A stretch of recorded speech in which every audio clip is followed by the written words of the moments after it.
When I placed Miles Ashford's report card on my desk and saw that bold red F staring back at me, I had no idea how drastically my life was about to change.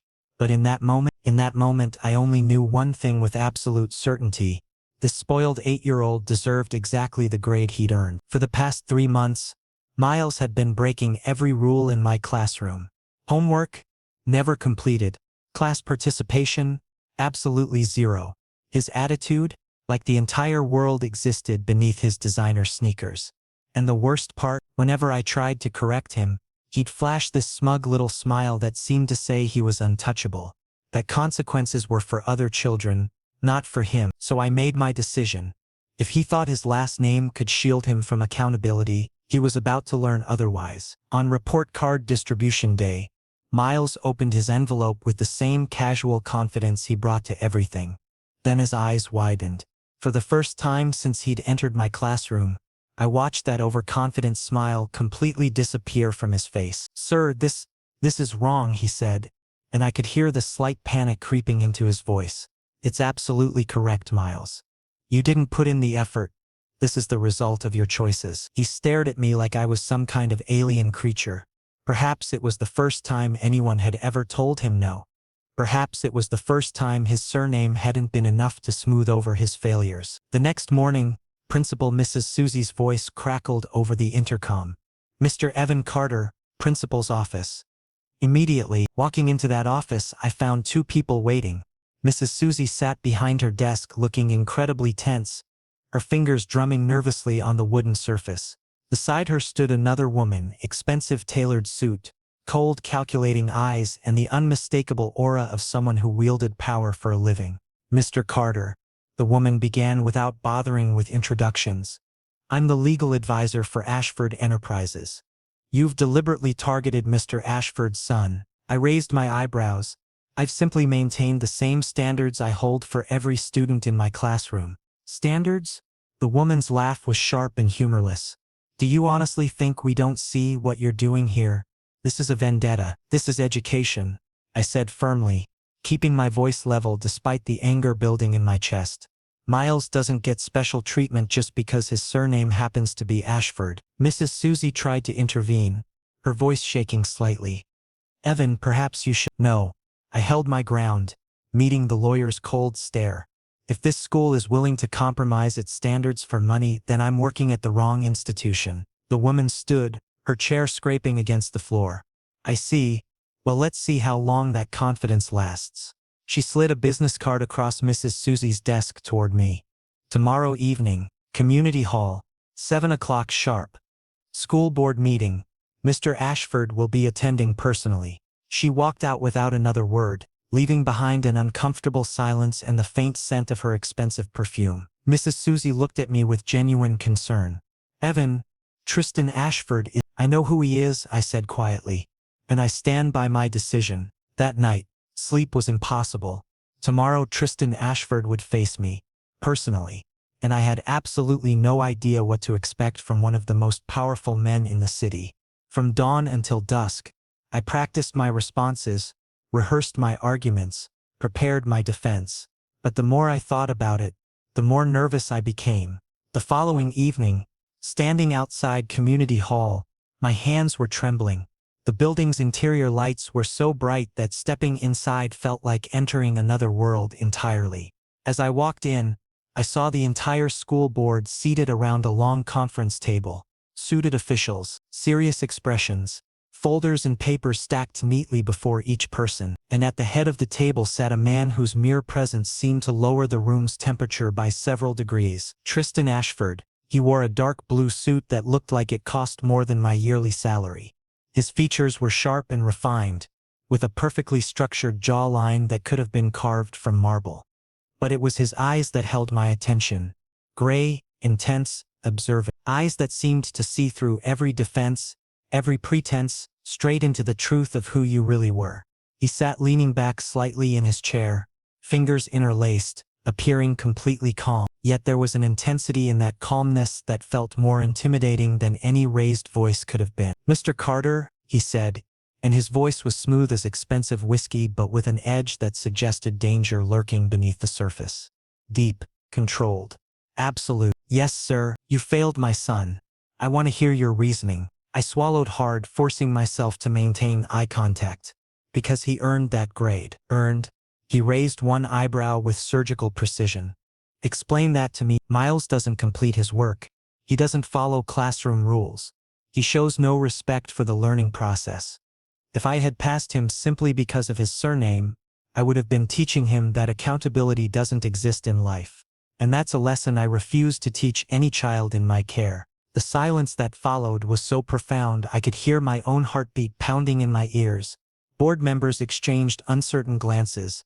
Confusion flickered across their faces. They'd probably expected me to apologize, to beg for my job, to back down immediately. Then Tristan placed his hands flat on the table and leaned forward. Do you have any idea how many people live their entire lives in fear of me? I imagine quite a few, sir. You're not afraid? I looked directly into those penetrating gray eyes. I respect you and your position. But fear won't make me abandon my principles. Then something happened that I never could have predicted in 1,000 scenarios. Triston Ashford smiled. It was subtle, just the corners of his mouth turning upward slightly. But it was definitely a smile. And in that smile, I detected something unexpected. Appreciation, perhaps. Or maybe the recognition of someone who just accepted a challenge. Meeting dismissed, he announced suddenly. The board members looked completely bewildered. But sir, we haven't. One member attempted to protest. I said dismissed. Tristan stood, his gaze never leaving my face. Mr. Carter, wait for me in the parking lot. We need to talk. Privately. My heart began racing, but I managed to nod. The other board members slowly filed out, casting strange looks in my direction as they passed. Soon I was alone in the hall. After a moment, I walked outside into the cool evening air. Standing in that parking lot, staring up at the darkening sky, I wondered what came next. Would he fire me directly? Have me legally blacklisted from ever teaching again? Or something else entirely? Something I couldn't even begin to imagine. Whatever was about to happen, I knew one thing with absolute certainty. My life had just reached a turning point, and there was no going back to the way things were before I'd given Miles Ashford that failing grade. I stood in that parking lot, wondering whether Tristan would destroy my career directly or through legal channels. Cool wind swept through the empty space, making the dim streetlights flicker slightly. My mind raced through worst-case scenarios, each one more devastating than the last. But when he approached alone, without bodyguards, with an almost casual stride, confusion replaced my anxiety. Walk with me, he said without slowing his pace. We began walking along the pathway behind the hall. An uncomfortable silence stretched between us, broken only by the sound of our footsteps on the concrete. Shadows from overhanging trees created dark patterns on the ground. The atmosphere felt simultaneously eerie and strangely peaceful. Do you know when Miles's mother left us? He asked suddenly, breaking the silence. I was genuinely shocked. This was deeply personal territory. No, I don't. Miles was 3 years old. She claimed I was so consumed by work that I had no time for family, so she fought for custody, and lost. Because I had power, resources, the best lawyers money could buy. But Miles? He paused, turning to face me. Miles lost his mother. I said nothing. Simply listened. Pain resonated in Tristan's voice, along with something that sounded like regret. From that day forward, I gave Miles everything material. Toys, games, unlimited freedom. I convinced myself that's what he needed. But the truth? He stopped walking. I wasn't giving him attention. I was just burying my guilt under expensive gifts. So what happens now? I asked quietly. Now I found a teacher who can provide the actual discipline my son needs. Someone who'll show him that actions have real consequences. He looked directly into my eyes. I want you to work with me. Work with you? In what capacity? Not as a typical tutor who comes to the house for lessons. That approach has already failed multiple times. I need you to teach Miles about real life. Show him the world beyond his privileged bubble. Real life? I repeated, trying to understand exactly what he meant. Yes. What do you do on weekends? I volunteer at a community center, teaching underprivileged children. Tristan nodded, sliding his hands into his pockets. Perfect. Starting next Saturday, Miles will accompany you. He'll witness how other children work hard despite limited resources. I want you to demonstrate that privilege creates responsibility and not entitlement. This was completely unexpected. Are you certain about this? Absolutely. And if you refuse, I'll consider it a request, not an order. He pulled a card from his wallet and placed it in my hand. My personal number. If Miles doesn't cooperate, contact me directly. I took the card, black with embossed gold lettering. Triston Ashford, CEO, Ashford Enterprises. All right. He turned to leave, then looked back over his shoulder. And Evan? Yes, thank you for being the first person to genuinely care about my son's future. Then he disappeared into the darkness. I remained standing there, holding his card, my thoughts spinning. Was this simply a job offer, or something more complex? Saturday arrived. I waited outside the community center, checking my bag for supplies, books, stationery, water bottles. Everything was ready. 10 o'clock came and went.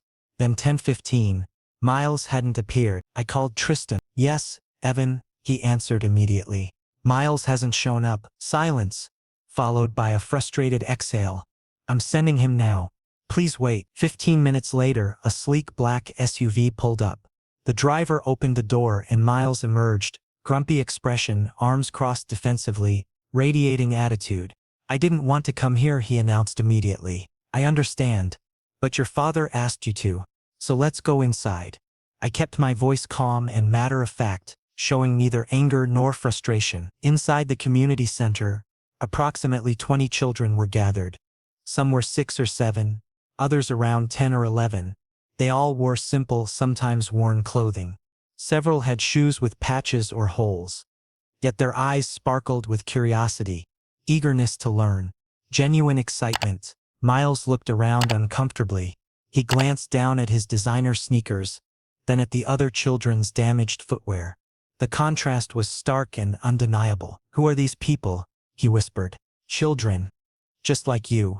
Except they don't have access to the resources you take for granted. What does that mean? It means that if you can fail despite having every advantage, imagine how strong these children are, wanting to learn despite having almost nothing. For the first time, Miles fell silent.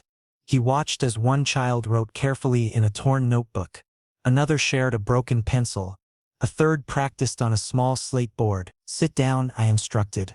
Watch, learn. He sat quietly, observing everything. I began the session. Basic mathematics, reading comprehension, spelling practice. The children participated enthusiastically, answering every question, smiling at every word of praise. When the session concluded, a small 7-year-old boy approached Miles with innocent eyes. Do you have an extra pencil? Miles examined his designer bag, which contained a complete stationery set, branded, expensive, barely used. He pulled out a pencil, then an eraser, then a small sharpener. Here, take these, he said somewhat hesitantly but sincerely. The boy's eyes lit up like he'd just received the greatest treasure imaginable. Thank you so much. He ran off, jumping with pure joy. Miles looked at me and I saw something different in his expression. Something softer, more thoughtful. Why are they so happy? They have practically nothing. Because they understand gratitude, I explained. Everything comes easily to you, so you don't appreciate its value. These children fight for every small thing. That's why they treasure what they receive. Miles remained quiet during the entire ride home, staring out the window, apparently lost in thought. That evening, Tristan called. How did it go? Different from what he's used to. Positive, I think. He may have learned something important today. You're different too, Evan. What do you mean? You didn't lecture Miles. You gave him an experience. Let him draw his own conclusions. That's rare, especially with privileged children. Most people just force lessons on them. He paused. You made him feel something real. That's infinitely more powerful than words. My heart beat slightly faster. I'm just doing my job. No. This is your passion. And it shows clearly in everything you do. His voice dropped lower. Thank you, Evan. I mean that sincerely. After the call ended, his voice continued echoing in my mind. That simple thank you carried warmth, genuine appreciation, and perhaps something deeper I couldn't quite identify. This arrangement was becoming more than just professional, and I should have been frightened by that realization. But instead of fear, I felt only curiosity about where this path might lead. Over the following 3 weeks, Miles underwent a complete transformation. During the first week, he simply observed at the community center, watching quietly as other children learned and played. The second week, he began participating, helping a younger child understand basic mathematics. By the third week, he was sitting alongside the other children, engaging fully in lessons, sharing supplies, offering encouragement. The changes extended to school as well. He started arriving punctually. His homework was completed thoroughly. Most significantly, he began helping others without being asked. When someone in the library struggled to carry books, Miles would lift them without hesitation. When a younger student dropped their lunch, Miles shared his own food. These were small gestures individually, but collectively they created a massive impact. The transformation was so visible that Principal Mrs. Susie called me aside one afternoon. "Evan, what you've accomplished is truly remarkable." She smiled genuinely. I never imagined Miles Ashford could change this dramatically, but I knew the credit wasn't mine alone. Tristan had become increasingly involved. Every Saturday, he personally drove Miles to the community center. And for the past 2 Saturdays, he'd stayed for the entire session. Initially, he'd linger for just 5 minutes, then 15. This past Saturday, he remained throughout the entire class.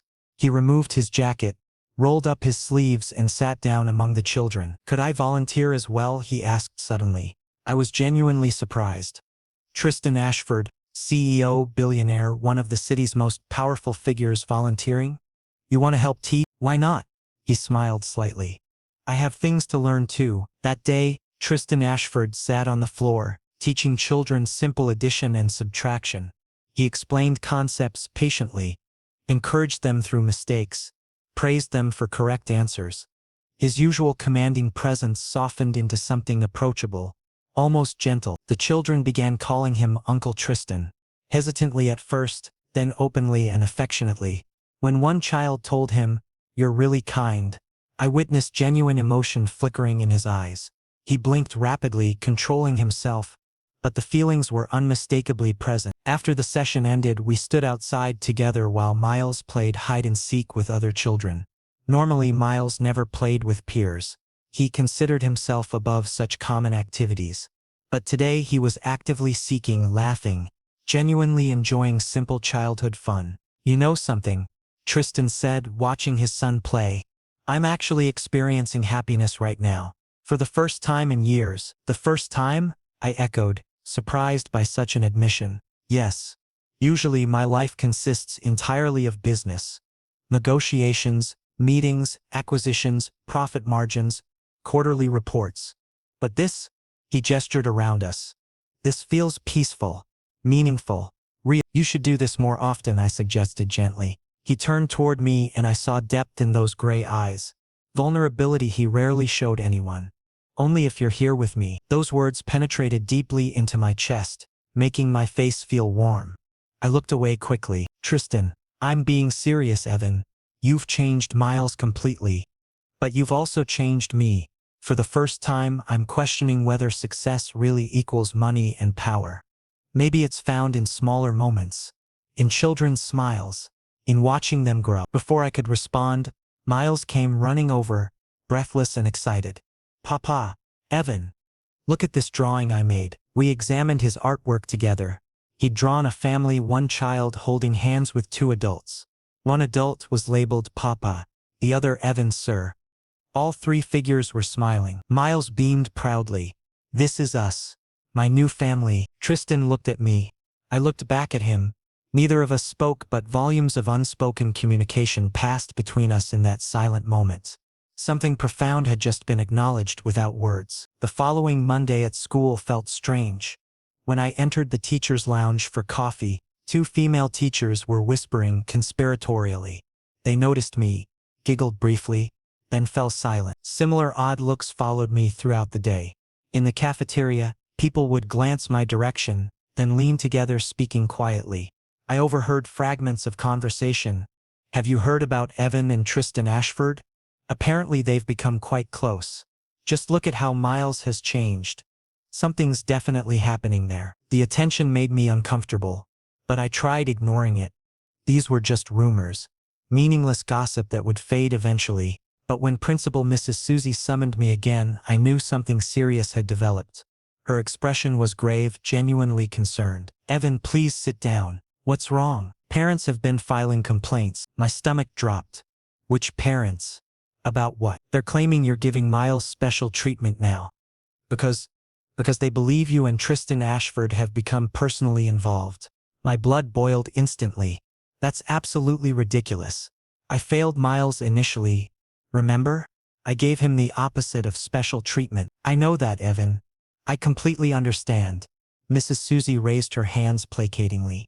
"But now that he's excelling academically, people are assuming you deliberately targeted him initially to create this hero narrative later. And your growing closeness with Tristan is fueling these rumors. This is complete nonsense." "Evan, please listen. I know how unfair this is, but perception matters in education.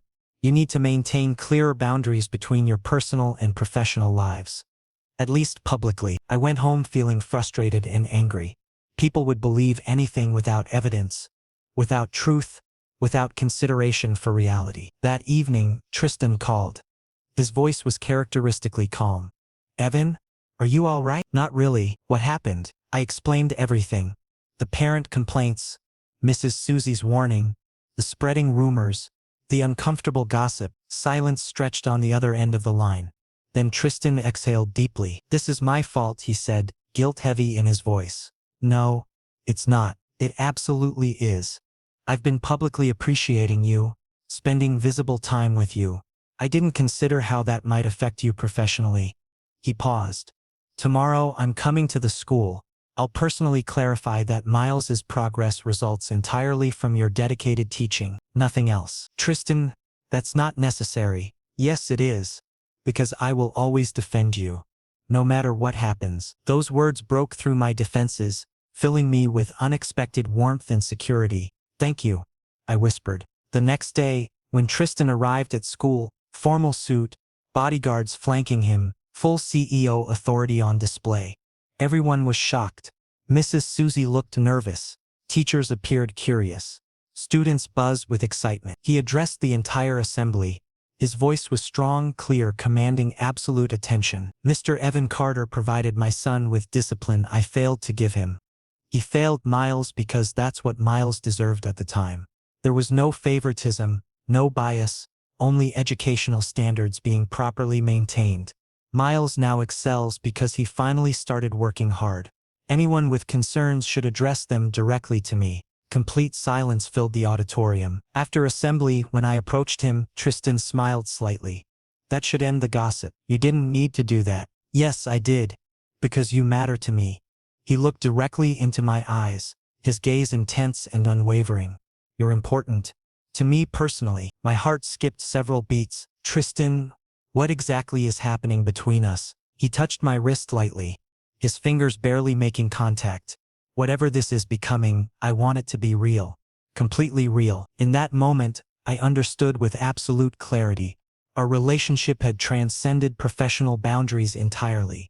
This had become deeply, undeniably personal.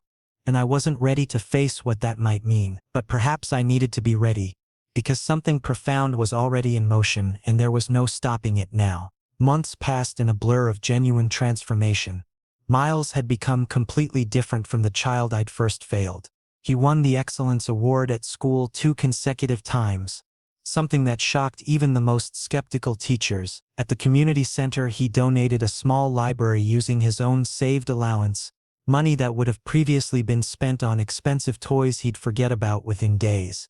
But the most remarkable change wasn't academic or charitable, it was emotional. Miles had developed compassion, genuine care for others, thoughtfulness that extended beyond himself. Tristan transformed as well. The man who once spent 14-hour days buried in corporate meetings and business calls now structured his schedule differently.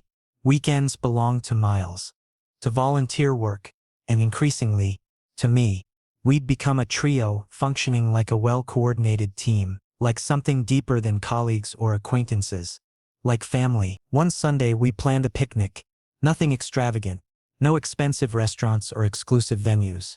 Just a simple public park with tall trees, soft grass, and open sky stretching endlessly above us. Miles was flying a kite, red and yellow fabric dancing wildly in the wind currents, climbing higher and higher. Tristan and I sat on a blanket spread across the grass, sandwiches and juice between us, watching Miles laugh freely as he controlled the soaring kites. "This feels surreal," Tristan said suddenly, his gaze fixed on his son. "What does all of this?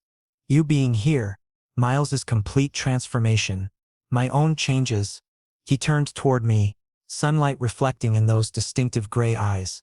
"I never imagined a teacher could completely reshape my entire existence. You're far more than just a teacher, Evan." He reached out and took my hand, right there in public, openly, gently. "You've become something significantly more important." My face flushed warm. My heartbeat accelerated noticeably. "Tristan, people are watching us. Let them watch. I genuinely don't care anymore." His thumb traced slow circles across my knuckles, a gesture so intimate it made my breath catch. Miles came running back, breathless and pink-cheeked from exertion. "Papa! Evan! Look how high the kite went." We all looked upward together. The kite hovered near the clouds, seemingly dancing with freedom. We spent hours laughing and playing together, and in that perfect moment I felt it deeply. This was family. My family. But happiness never lasts indefinitely. Life demands balance. When joy runs too deep, pain often follows to restore equilibrium. The following Monday, my phone rang from an unknown number. I answered hesitantly. "Evan Carter?" The voice was female, vaguely familiar, sharp-edged. "Yes, this is Laura Ashford, Miles's mother." My heart dropped into my stomach. A tight knot formed in my chest. "I've returned, and I want my son back." The call disconnected abruptly. I felt like the ground had vanished beneath my feet, leaving me suspended in terrifying uncertainty. I immediately called Tristan, my hands trembling badly. He answered on the first ring. "Evan? Tristan? Laura." I could barely whisper the words. "She called me. She's back. She wants Miles." "I know." His voice was tight, controlled, but I could feel the underlying tension. "She contacted me as well. Sent formal legal notice this morning." "What happens now?" "I'll handle this situation, Evan. Try not to worry." But worry saturated his voice despite his reassuring words. "What if she files for custody? Then I'll fight. I've won before. I'll win again." He paused significantly. "But Evan, this won't be easy. Laura can afford powerful attorneys, and she'll definitely play the emotional card, the abandoned mother returning for her child." My throat constricted painfully. "Does Miles know yet?" "Not yet. I'll tell him when the timing is appropriate." That night, sleep was impossible. I lay staring at the ceiling, thoughts spiraling. If Laura won, if Miles was taken away, then everything, this family, this connection, this life we'd built together, would it all simply end? The following week descended into chaos. Laura officially filed her custody case. Media coverage erupted immediately. Headlines screamed from every news outlet. "Laura Ashford fights for son's custody. Is Triston Ashford an unfit father?" CEO's controversial lifestyle under scrutiny. At school, parents began viewing me differently. Some transferred their children out of my classes entirely. Mrs. Susie advised me to maintain an extremely low profile until the situation resolved. But the most difficult challenge was keeping Miles's life normal. He'd accidentally seen news coverage. He confronted Tristan directly. "Papa, why has mother returned?" Tristan answered with complete honesty. "She wants to take you back." Miles's face went pale. "I don't want to leave." "I understand completely, son. But the court will make the final determination." "Can I tell the court myself that I want to stay with you?" "Yes, you'll have that opportunity." The court hearing day arrived. I didn't want to attend. This felt like private family business. But Tristan insisted firmly. "You must be there.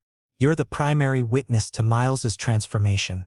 Your testimony will be crucial." Inside the courtroom, I saw Laura for the first time, elegant, perfectly composed, projecting the image of an ideal mother. Expensive clothing, professional styling, calculated presentation. She looked thoroughly prepared. Her attorney was formidable and aggressive. "Your Honor, Mr. Ashford has essentially handed his son over to a stranger. A teacher." "Objection." Tristan's lawyer interjected sharply. "Mr. Carter is not a stranger. He's Miles's officially appointed mentor." "Mentor?" Laura's attorney laughed mockingly. Or something else entirely?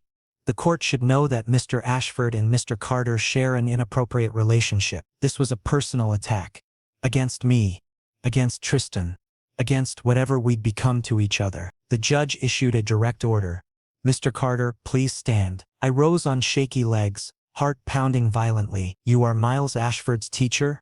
The middle-aged female judge had a stern expression. Yes, Your Honor. What is your relationship with Mr. Triston Ashford? Complete silence filled the courtroom. Everyone waited, curious and judgmental. I looked at Tristan.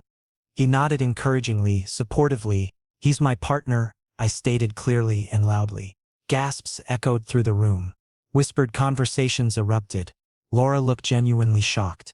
Her lawyer smirked as though he'd just won a lottery. And you spend considerable time with Miles? The judge continued. Yes, Your Honor. Because I mentor him. I teach him values, responsibility, compassion. I care for him genuinely, the way any parent should care for their child. Objection. This is completely inappropriate. An unmarried couple, Laura's lawyer shouted. Overruled. The judge said firmly. She looked directly at me. Please continue, Mr. Carter. Miles was initially a spoiled, careless child who understood nothing about accountability or value. But now he's compassionate, responsible. He volunteers at the community center. He donated his own money to build a library for underprivileged children.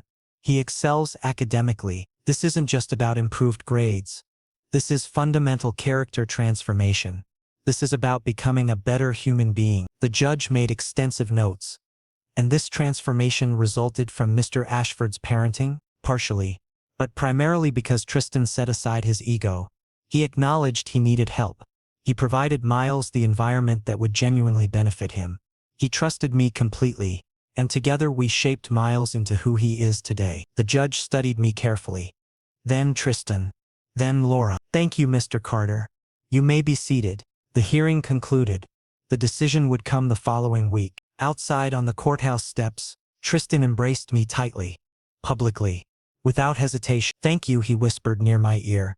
Thank you for standing beside me. Always, I replied, voice thick with emotion.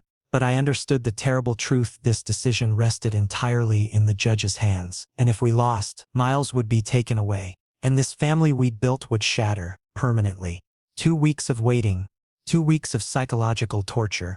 The court's decision remained pending, and every single day felt like an entire year compressed into 24 agonizing hours.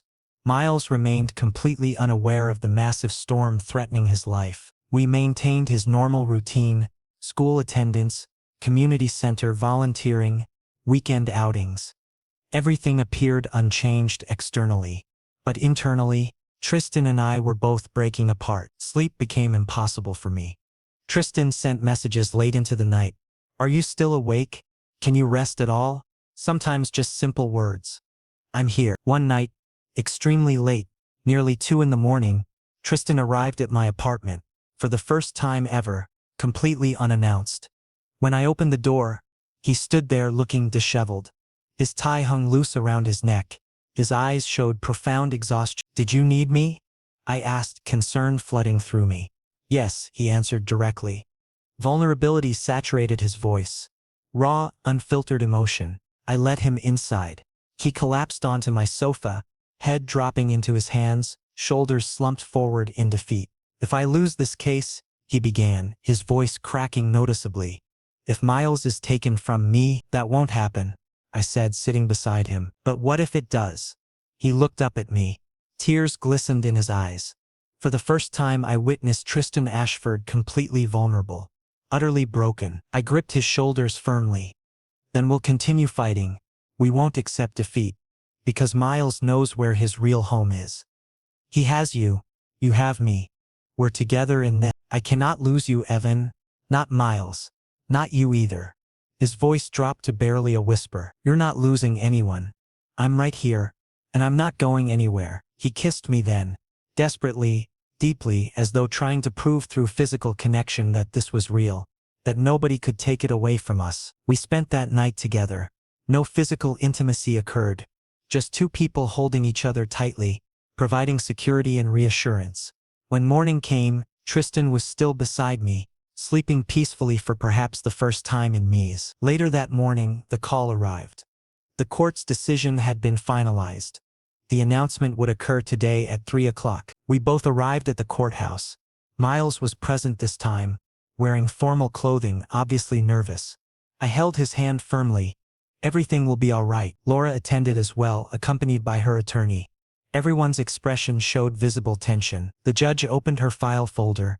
The room fell completely silent, so quiet that heartbeats seemed audible. After thoroughly reviewing all submitted evidence and testimonies, the judge began, "All reports, psychological assessments, and Miles's own statement, I hereby rule that custody of Miles Ashford shall remain with Mr. Triston Ashford." Tristan's entire body relaxed instantly. I squeezed his hand tightly. Miles smiled with pure relief. However, the judge continued, "Mrs. Laura Ashford will receive visitation rights, twice monthly, supervised. This ensures Miles maintains a healthy relationship with both parents." Laura heard this verdict and tears filled her eyes. She looked toward Miles, who had moved protectively behind Tristan. Outside afterward, Laura approached Miles, slowly, carefully. "Miles," she said softly. Miles stepped backward, seeking shelter behind Tristan. "I'm your mother," Laura said, tears streaming down her face. "No," Miles stated firmly, clearly, strongly. "You're the woman who abandoned me, who didn't want me. You're not my mother." Laura looked heartbroken. She covered her face with both hands, then walked away silently. Her attorney followed. Miles looked at Tristan, then at me. "Can we go home now?" "Yes," Tristan replied, voice heavy with emotion. "We can go home." That evening, after Miles fell asleep, Tristan and I stood on the balcony. Cool breeze flowed around us. Stars shone clearly in the night sky. Extraordinarily beautiful. "Do you know something?" Tristan said, looking at me intently. "When you testified in court that I was your partner, that moment I realized something profound." "What did you realize?" "That I love you." He took both my hands in his. "I'm in love with you, Evan. This is the first time I've experienced this feeling. It's terrifying, but it's also awfully real." My heart swelled with overwhelming emotion. My throat tightened. "I love you too, Tristan." He pulled me close, kissing me. This time slowly, tenderly, full of promise and genuine love. "Stay with me," he said, pressing his forehead against mine. "Officially, with Miles. In this house. In our home." "Are you absolutely certain?" "For the first time in my entire life, I'm completely certain about something. About you. About our future together." I agreed through tears and smiles simultaneously. The following month I officially moved into their home. Miles was overjoyed. He helped me decorate a personal space, arranging books, hanging posters. One day he called both of us excitedly. "Look at this." He'd hung a frame on his bedroom wall containing that drawing. "Papa, Evan, sir, and Miles. Family. This is our home's first real family portrait," Miles announced proudly. Tristan looked at me and smiled gently. "Finally, we're home." And I knew with absolute certainty, this was home, this was family, this was love, real, deep, and possibly eternal. An entire year passed.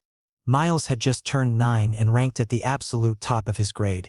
He won first place at the science fair with an impressive project on renewable energy. At the community center, he independently started a tutoring program for younger children, completely volunteer-based, requiring no prompting from anyone. Most importantly, he was genuinely happy, healthy, balanced. Laura maintained her monthly visits. Initially, interactions were awkward and strained. Miles would ignore her presence, responding with single-word answers, but gradually, over time, he began accepting her. Not as the mother who raised him, but as someone who cared, who was actively trying to rebuild their damaged relationship. One afternoon, Laura invited Tristan and me to meet privately over coffee. She chose a neutral location, a public cafe, safe and non-threatening. "I want to thank you both," she said once we were seated.